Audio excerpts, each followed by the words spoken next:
অপরাধ না। আমি রিধি, আমার বাবার নাম পারভেজ হোসেন। 2013 সালের ডিসেম্বরের 2 তারিখ আমার বাবাকে শাহবাগ থেকে তুলে নিয়ে যাওয়া হয়। 12 বছর হয়ে গেছে আমি আমার বাবাকে এভাবে খুঁজছি। 5 আগস্টের পরে আমাদের অনেক আশা ছিল যে আমরা আমাদের বাবাদের হয়তো এখন সময় হয়ে গেছে আমাদের বাবাদের ফেরত পাওয়ার, আমাদের চাচুদের ফেরত পাওয়ার, কিন্তু এখন পর্যন্ত আমরা তাদের তাদের খোঁজও পাইনি। আমরা কবে তাদের খোঁজ পাবো? আমরা 5 দিন আগে আয়না ঘরে গেছিলাম, আমরা তুলি ফুপি, আখি ফুপি, আমরা সবাই। সেখানে যাওয়ার পর আমি আমার নামটা দেখতে পারি। আমার বাবা কত কষ্ট করে আমার নামটা লিখছে, হয়তো আমার বাবার অনেক কষ্ট হয়েছে ওই নামটা লিখতে। আয়না ঘরের অনেক লেখা ওগুলো সব মুছে ফেলছে। স্বৈরাচার সরকার তো নাই, তাহলে তো কে মুছবে এগুলো?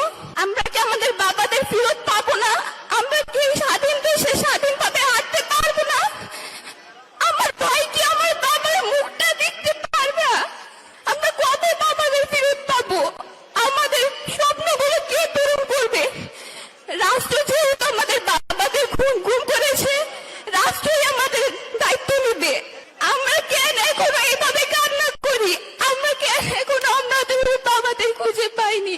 আমরা আমাদের যত বড়, আমরা অত বছর ধরে আমরা এভাবে যুদ্ধ করছি, আমাদের এই যুদ্ধ কবে শেষ হবে? এই সরকারের কাছে আমার অনেক কিছু আশা ছিল যে আমাদের বাবাদের তো ফেরত আমাদের খুঁজে দিবে, এটার বিচার করবে, কিন্তু এখন দেখছি এমন কিছুই না।